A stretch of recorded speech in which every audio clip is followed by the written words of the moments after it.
Success meet ಮಾಡೋ ಕಾರಣ ನಿಮ್ಮ ಪತ್ರಿಕಾ ಮಾಧ್ಯಮದವ್ರು ಇರ್ಬೋದು ಅಥವಾ ಇಂಡಸ್ಟ್ರಿಯಿಂದ ಇರ್ಬೋದು, ನನ್ನ ಸ್ನೇಹಿತರು ಇರ್ಬೋದು, ತುಂಬ ಚೆನ್ನಾಗಿ ಪಾಸಿಟಿವ್ ರೆಸ್ಪಾನ್ಸು. ಜೊತೆಗೆ ನನಗೆ ಇಷ್ಟು ಯುನೀಕಾಗಿ ಬಂದಿದೆ ಅನ್ನೋದ್ರಲ್ಲಿ ಒಳ್ಳೆ ತುಂಬ ಚೆನ್ನಾಗಿ ನನಗೆ ಜೋಶ್ ಕೊಟ್ಟರು. ಒಬ್ಬ ನಿರ್ದೇಶಕನಿಗಾಗಲಿ ನಟನಿಗಾಗಲಿ ಮೊದಲನೇ ಬೇಕಾಗಿರೋದು ಒಂದು ಸಕ್ಸಸ್ಸು. ಆ ಸಕ್ಸಸ್ಗೋಸ್ಕರ ಹಲವಾರು ವರ್ಷಗಳ ತಪಸ್ ಮಾಡ್ತಾರೆ. ಸೊ ಇದೇನೆಂದರೆ ನನಗೆ ಈ ಟೀಸರ್ನಲ್ಲಿ ಆ ಸಕ್ಸಸ್ ಸಿಕ್ತು, ಅದನ್ನು ಆ ಖುಷಿನ ಹಂಚ್ಕೊಳ್ಳೋಕ್ಕೆ ನಿಮ್ಮ ಹತ್ರ ನಾನು ಬಂದೆ. ಇದು ನನ್ನ ಕಣಂಜಾರ್ ಸ್ಟಾರ್ಟ್ ಆಗಿದ್ದು ನನಗೆ ಆಲ್ಮೋಸ್ಟು ಇದೊಂದು ಕಣಂಜಾರ್ ಸಿಗೋಕ್ಕೆ ನನಗೊಂದು 13,000 ಕಿಲೋಮೀಟರ್ ನಾನು ಜರ್ನಿ ಮಾಡಿದೆ. ಯಾಕೆಂದರೆ ನನಗೊಂದು ಪ್ಲೇಸ್ಗೋಸ್ಕರನೇ ಅಥವಾ ನನ್ನೊಂದು ಲೊಕೇಶನ್ಗೋಸ್ಕರ ಸುಮಾರು ನಾನು ಪ್ರತಿಯೊಂದೂ ಹೊಸತನವಾಗಿ ಹೊಸದಾಗಿ ಏನಾದರೂ ತೋರಿಸ್ಬೇಕು ಅಂತ ಹೋದಾಗ ಎಲ್ಲೂ ನಂಗೆ ಸ್ಯಾಟಿಸ್ಫ್ಯಾಕ್ಷನ್ ಆಗದೆ ಹುಡ್ಕೊಂತ ಹೋದಾಗ ನನಗೊಂದು ಕಾರ್ಕಳದ ಹತ್ರ ಒಂದು ಕಣಂಜಾರ್ ಅಂತ ಸಿಕ್ತು. ಆ ಕಣಂಜಾರ್ ನನಗೆ ಹೋದಾಗ ನಾನು ಫೀಲ್ ಆಗಿದ್ದು, ನಾನು ಅಂದ್ಕೊಂಡಿದ್ದು ನನ್ನ ಕತೆಗೆ ತಕ್ಕನಾಗಿ ಕಂಪ್ಲೀಟ್ ನನಗೆ ಆ ಊರಿನಲ್ಲಿ ನನಗೊಂದು ಪಾಸಿಟಿವ್ ರೆಸ್ಪಾನ್ಸ್ ಇತ್ತು. ರೆಸ್ಪಾನ್ಸ್ ಅನ್ನೋದಕ್ಕೆ ನನಗೆ ನಂದೇ ಅಲ್ಲಿ ಹುಟ್ಟಿ ಬೆಳೆದಿದ್ದೀಯ ಅನ್ನೋ ಥರದಲ್ಲಿ ನನಗೊಂದು ಫೀಲ್ ಆಯಿತು. ಸೊ ಅದೇ ರೀತಿಯಲ್ಲಿ ನನಗೆ ಆ ಕಣಂಜಾರ್ ಊರಲ್ಲಿ ಒಂದು ಪಟ್ಟದ ಮನೆ ಅಂತಿದೆ. ಆ ಪಟ್ಟದ ಮನೆಯೂ ಅಷ್ಟೇ ಸುಮಾರು ಒಂದು ಸುತ್ತ ನೀವು ಒಂದು ರೇಡಿಯಸ್ ಒಂದು 2 ಕಿಲೋಮೀಟರ್ ಸುತ್ತ ನಿಮಗೆ ಅಲ್ಲಿಲ್ಲೂ ಒಂದು ನಿಮಗೆ ಮನೆಗಳೇ ಇಲ್ಲ, ಒಂದು ಕಾಡು ಮಧ್ಯದಲ್ಲಿದೆ. ಅದು ಒಂದು ದೈವದ ಮನೆ. ಅದೇನಂದರೆ ನಿಮಗೆ ಆ ಮನೆ ಒಳಗೆ ಎಲ್ಲರೂ ಆ ಊರಿನವ್ರು ಯಾರಾದರೂ ಆಗಲಿ ಆ ಮನೆಗೆ ಯಾರೂ ಬೀಗ ಹಾಕಲ್ಲ.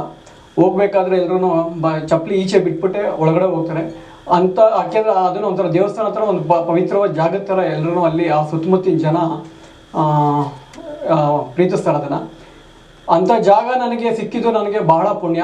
ಮೊದಲನೇದಾಗಿ ನನಗೊಂದು ಮೊದಲನೇ ಸಕ್ಸಸ್ ಸಿಕ್ತು. ಯಾಕೆಂದರೆ ಅವರು ನನಗೆ ಮನೆ ಕೊಡಬೇಕಾದ್ರೆ ಈಸಿಯಾಗಿ ಒಪ್ಕೊಂಡಿಲ್ಲ, ತುಂಬ ಜನ ಅಪ್ರೋಚ್ ಮಾಡಿದ್ರಂತೆ.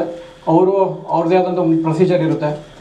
ಏನಂದರೆ ಅಲ್ಲಿ ಅವ್ರ ದೇವರು ಹೂವು ಕೇಳೋದು ಆ ನಂಬಿಕೆಯಲ್ಲಿ ಬೆಳೆಸ್ಕೊಂಡ್ಬಂದಿದ್ದಾರೆ.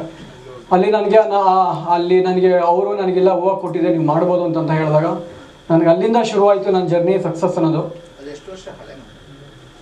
ಸೊ ಸುಮಾರು ಅದು ಒಂದು 100 ವರ್ಷದ ಹಳೆ ಮನೆ ಅದು. ಯಾಕೆ ನಿಮಗೆ ಜೈನರ ಕಾಲದ್ದೆಲ್ಲ ನೀವು ರಿನೋವೇಷನ್ ಮಾಡಿ ಈ ಥರದ್ದೆಲ್ಲ ಇದ್ದಾಗ ಸಿನಿಮಾದಲ್ಲಿ ನೋಡಿದ್ರೆ ಗೊತ್ತಾಗುತ್ತೆ ಸರ್ ಅದು ಎಷ್ಟು ಬ್ಯೂಟಿಯಾಗಿದೆ ಅನ್ನೋದನ್ನು. ನಂತರ ನಿಮಗೆ ಅಂದರೆ ನಿಮ್ಗೆ ನಾನು ಕರಾವಳಿ ಹಿನ್ನೆಲೆ ಇರೋವಂಥದ್ದೇ ಸಿನಿಮಾ ನಮ್ಮದು.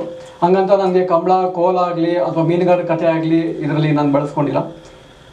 ಅಂದರೆ ಇದು ಒಂಥರ ಸಸ್ಪೆನ್ಸ್ ಥ್ರಿಲ್ಲರ್ ಅಂತ ಏನು ಹೇಳ್ತಾ ಇದ್ದೀವಿ, ನೀವು ಸಿನಿಮಾದಲ್ಲಿ ಅಷ್ಟೇ ಯುನೀಕಾಗಿ ಬ್ಯೂಟಿಯಾಗಿ ಏನು ಮೇಘ ಅವ್ರು ಹೇಳಿದ್ರು, ಈಗ ಯುನೀಕಾಗಿ ಟೀಸರ್ ಇದೆ, ಬ್ಯೂಟಿಯಾಗಿ ಸಾಂಗ್ಸ್ ಇದೆ ಅಂತ. ಆ ಯುನೀಕ್ ಬ್ಯೂಟಿ 100% ನಿಮಗೆ ಸಿನಿಮಾದಲ್ಲಂತೂ ಇದ್ದೇ ಇದೆ. ಇದೆಲ್ಲದಕ್ಕಿಂತ ಮುಖ್ಯ ಇಷ್ಟು ಚೆನ್ನಾಗಿ ಬರೋ ಕಾರಣ ಆಗಿರೋಂಥ ನನ್ನೆಲ್ಲ ಟೆಕ್ನಿಷಿಯನ್ಸು ನನ್ನ ಬೆನ್ನೆಲುಬಾಗಿ ನಿಂತ್ಕೊಂಡ್ರು. ನನ್ನ ಕ್ಯಾಮ್ರಾಮೆನ್ ಆಗಲಿ, ನನ್ನ ಮ್ಯೂಸಿಕ್ ಡೈರೆಕ್ಟರ್ಸ್ ಆಗಲಿ, ಹರ್ಷವರ್ಧನು, ಶಶಾಂಕ್ ಶೇಷಗಿರಿ, ಎಡಿಟ್ರು ಬಂದು ವೆಂಕಿ UDV, ಇವರೆಲ್ಲರೂ ನನಗೆ ಬ್ಯಾಕ್ ಪಿಲ್ಲರ್ ಆಗಿ ನಿಂತ್ಕೊಂಡ್ರು. ಎಲ್ಲರೂ ನನ್ನ ಅಭಿರುಚಿಗೆ ತಕ್ಕನಾಗೆ ಜೊತೆಲಿ ಎಷ್ಟೇ ನಿನಗೀಗೆಲ್ಲ ಆಗಬೇಕು ಅಂತ ನಾನು ಎಷ್ಟೇ ಕರೆಕ್ಷನ್ಸ್ ಕೇಳಿದ್ರು ಯಾರು ಏನೂ ಬೇಜಾರು ಮಾಡ್ಕೊಳ್ಳದೆ ಚೆನ್ನಾಗಿ ಮಾಡ್ಕೊಂಡಿರೋದಕ್ಕೆ ಎಲ್ರಿಗೂ ನಾನು ಇಲ್ಲಿ ಥ್ಯಾಂಕ್ಸ್ ಹೇಳ್ತೀನಿ. ಇನ್ನೆಲ್ಲದಕ್ಕಿಂತ ಮುಖ್ಯವಾಗಿ ಇಷ್ಟು ಬ್ಯೂಟಿಫುಲ್ಲಾಗಿ ಬಂದಿದೆ ಮಂಜುನಾಥ್ ಹೆಗಡೆಗೆ ಹೇಳ್ಬೇಕು ಅಂತಂದರೆ ನಾನು ಯಾಕೆಂದರೆ ನನ್ನ ಕಾಟ ಸಹಿಸ್ಕೊಳ್ದೆ ತುಂಬ ಜನ ನನಗೆ ಇದನ್ನು ಅಪ್ರೋಚ್ ಬೇಡ ಅಂತಂತ ಹೇಳಿದ್ರೆ ಇದರಲ್ಲಿ ನಾನು ಮಂಜುನಾಥ್ ಹೆಗಡೆ ಬೆನ್ನೆಲುಬಾಗಿ ನಿಂತ್ಕೊಂಡು ನನಗೆ ಬ್ಯೂಟಿಫುಲ್ಲಾಗಿ ವರ್ಕ್ ಮಾಡಿಕೊಟ್ರು. Yes sir. ಇಲ್ಲ ಸರ್, ನಾನು ಇದಕ್ಕೆ ಇನ್ನೂ ಟೈಟ್ಲು ಫಿಕ್ಸ್ ಆಗಿಲ್ಲ, ಬೇರೆ ಯಾವುದೋ ಒಂದು ಟೈಟ್ಲು ಫಿಕ್ಸ್ ಆಗಿದೆ.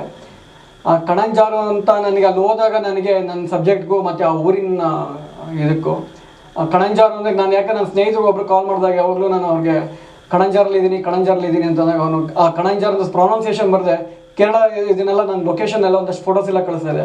ಅವ್ನು ಯಾವಾಗಲೂ ಹೇಳ್ತಿದ್ರು ಇದು ಕೇರಳ ಫೀಲ್ ಇದೆ, ನಿಮಗೆ ಕೇರಳ ಫೀಲ್ ಇದೆ ಅಂತ ಹೇಳ್ತಿದ್ದ. ಸೊ ನನಗೆ ಅದೊಂಥರ ನನಗದು ಎಲ್ಲ ಕಡೆಯೂ ಅದು ಒಂದು ಪಾಸಿಟಿವ್ ಆಗಿ ಅನ್ನಿಸ್ತಾ ಇತ್ತು ಅದು. ಸೊ ಹಂಗಾಗಿ ಕಣಂಜಾರ ಅಂತಲೇ ಫಿಕ್ಸ್ ಆದೆ ನಾನು ಅದಕ್ಕೆ. ಸೊ ನಾನು ಹೇಗಿದೆ ಪಾತ್ರ? ಎಲ್ಲರಿಗೂ ನಮಸ್ತೆ. ಅಂತೆ ಸಾರಿ ಸ್ವಲ್ಪ ಲೇಟ್ ಆಯಿತು. ಸೊ ಟೀಸರ್ ನೋಡಿದ್ರಿ ಕಣಂಜಾರು. ಮೇಯ್ನಾಗಿ ಹೇಳಬೇಕು ಅಂದರೆ ನಂಗೆ ನಿಜವಾಗ್ಲೂ ಸ್ವಲ್ಪನೂ ಹೋಪ್ ಇರಲಿಲ್ಲ, ಫ್ರ್ಯಾಂಕಾಗಿ ಹೇಳ್ತಾ ಇದ್ದೀನಿ. ಬಿಕಾಸ್ ಹೊಸ ಟೀಮು ಹೇಗೆ ಮಾಡಿರ್ತಾರೋ ಏನೋ ಅಂತ ಒಂದು ಭಯ ಅನ್ನೋದಕ್ಕಿಂತ ನನ್ನ ಮೈಂಡಲ್ಲೂ ಇರಲಿಲ್ಲ. ಓಕೆ ಒಂದು ಟೀಸರ್ ಕಟ್ ಮಾಡ್ತಾರೆ, ರಿಲೀಸ್ ಮಾಡ್ತಾರೆ ಅಂತ ಅಂದ್ಕೊಂಡಿದ್ದೆ. ಬಟ್ ನನ್ನ ಫ್ರೆಂಡ್ಸ್ ಎಲ್ಲ ಕಾಲ್ ಮಾಡಿಬಿಟ್ಟು ತುಂಬ ಚೆನ್ನಾಗಿದೆ, ನಿನ್ನನ್ನು ತುಂಬ ಚೆನ್ನಾಗಿ ತೋರಿಸಿದ್ದಾರೆ, ಅಂದರೆ ಡಿಫ್ರೆಂಟ್ ಆಗಿದೆ ಟೀಸರು ಅಂತ ಹೇಳಕ್ಕೆ ಸ್ಟಾರ್ಟ್ ಮಾಡಿದರು. ಸೊ ಅದಕ್ಕೆ ನನ್ನ ಕಡೆಯಿಂದ ನಮ್ಮ ಟೆಕ್ನಿಷಿಯನ್ಸ್ಗಳಿಗೆ ಸೊ ಕಂಗ್ರ್ಯಾಚುಲೇಷನ್ಸ್ ಅಂತ ಹೇಳಕ್ಕೆ ಇಷ್ಟಪಡ್ತೀನಿ. ತುಂಬ ಚೆನ್ನಾಗಿ ಬಂದಿದೆ. ನಾನು ಸಾಂಗ್ ನೋಡಿಲ್ಲ, ಸಾಂಗು ತುಂಬ ಚೆನ್ನಾಗಿ ಬಂದಿರುತ್ತೆ. ತುಂಬ ಟೆಕ್ನಿಕಲಿ ತುಂಬ ಸ್ಟ್ರಾಂಗ್ ಇರುವಂಥ ಟೀಮ್ ಇದು. ಯಾಕೆಂದರೆ ಹೊಸ ಟೀಮು ಹೇಗಿರುತ್ತೋ ಏನೋ ಒಂದು ಭಯ ಇರುತ್ತೆ. ತುಂಬ ಟೆಕ್ನಿಕಲಿ ಸ್ಟ್ರಾಂಗ್ ಇದ್ದಾರೆ. ಕ್ಯಾಮ್ರಾಮನ್ ಸರ್ ಆಗಿರ್ಬೋದು, ಆ ಒಂದು ಈ ಸಿನಿಮಾಟೋಗ್ರಫಿ ನೋಡಿದ್ರೇ ಗೊತ್ತಾಗುತ್ತೆ, ಅಷ್ಟು ಸ್ಟ್ರಾಂಗಾಗಿ ಚೆನ್ನಾಗಿ ಮಾಡಿದ್ದಾರೆ, ತುಂಬ ಚೆನ್ನಾಗಿ ತೋರಿಸಿದ್ದಾರೆ. Thank you sir. ಆಮೇಲೆ ಡೈರೆಕ್ಟರ್ ಸರು ತುಂಬ ಪ್ಯಾಷನ್ ಇರುವಂಥ ಡೈರೆಕ್ಟರು. ಅಂದರೆ ಅವರು ಪ್ರೊಡಕ್ಷನ್ ಆಗಿರ್ಬೋದು, ಡೈರೆಕ್ಷನ್ನು ಮತ್ತು ಹೀರೋ ಆಗಿ ಕೂಡ ಮಾಡಬೇಕು. ಸೊ ಚಾಲೆಂಜಿಂಗ್ ರೋಲೇ ಅನಿಸುತ್ತೆ. ಮೂರನ್ನೂ ಮಾಡೋದು ತುಂಬ ತುಂಬ ಚಾಲೆಂಜು.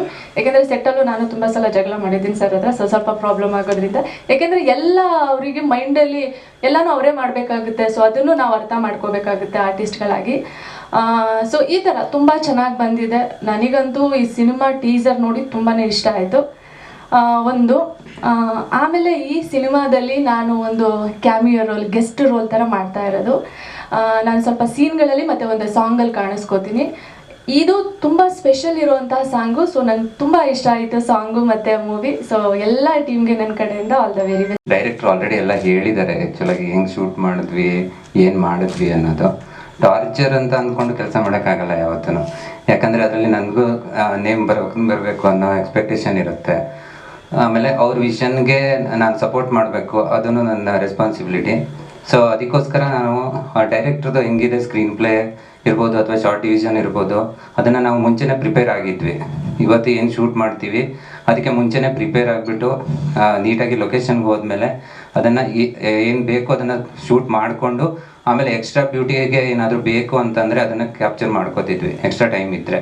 ಸೊ ಅದೇ ಥರ ಹೋಯಿತು. ಆಮೇಲೆ ಮೂವಿಗೆ ಏನು ಬೇಕು, ಟೆಕ್ನಿಕಲಿ ಏನು ಬೇಕು, ಖಂಡಿತ ಪ್ರೊಡ್ಯೂಸರ್ ಕಮ್ ಡೈರೆಕ್ಟರ್ ಅವರೇ ಆಗಿರೋದ್ರಿಂದ ಇಕ್ವಿಪ್ಮೆಂಟ್ಸ್ ಇರ್ಬೋದು, ಬೇರೆ ಸೆಟ್ಟು ಇದಿರ್ಬೋದು, ಕಂಪ್ಲೀಟಾಗಿ ಅದಕ್ಕೆ ತುಂಬ ಸಪೋರ್ಟ್ ಮಾಡಿದ್ದಾರೆ. ಆವಾಗ ನಮ್ಗೆ ಶೂಟ್ ಆಗಿತ್ತು. ನೋಡುವಾಗ ನಮಗೆ ಕಾರ್ಕಳ ವಿಭಿನ್ನ ರೀತಿಯಲ್ಲಿ, ಕಾರ್ಕಳ ಕಣಂಜಾರು ಅಂದರೆ ಅಲ್ಲೊಂದು ಪಟ್ಟದ ಮನೆ ಉಂಟಂತ ಡಿಫ್ರೆಂಟ್. ಅಂದರೆ ಅಲ್ಲಿ ಶೂಟ್ ಮಾಡುವಾಗ ಹಾಗೆ ಬಾಲು ಸರ್ ನಮಗೆ ಅದು ಅಲ್ಲ, ಅದು ಹೀಗೆ ಶೂಟ್ ಮಾಡುವಾಗ ರಾಂಗ್ ಇದ್ದರೂ ನಮಗೆ ಮಿಸ್ಟೇಕ್ ಆದ್ರೂ ಕರೆಕ್ಟ್ ಮಾಡಿ ಸಜೆಷನ್ ಮಾಡ್ತಿದ್ರು. ಮತ್ತು ಶೂಟ್ ಆದ ಕೂಡಲೇ ನಮ್ಗೆ ಯಾರಿಂದ ಎಂಥ ಸಪೋರ್ಟ್ ಬೇಕು ಎಲ್ಲರೂ ಬಾಲು ಸರ್ ಅವರು ಸಪೋರ್ಟ್ ಮಾಡ್ತಿದ್ರು. ಅದ ನಂತರ ಟ್ರೈಲರ್ ನೋಡಿದ ನಂತರ, ಟೀಸರ್ ನೋಡಿದ ನಂತರ ನಮಗೆ ಗೋಸ್ ಬಂಪ್ ಬಂತು. ನೀವು ಕೂಡ ಮೂಲತಃ ಕಾರ್ಕಳದವರೇ?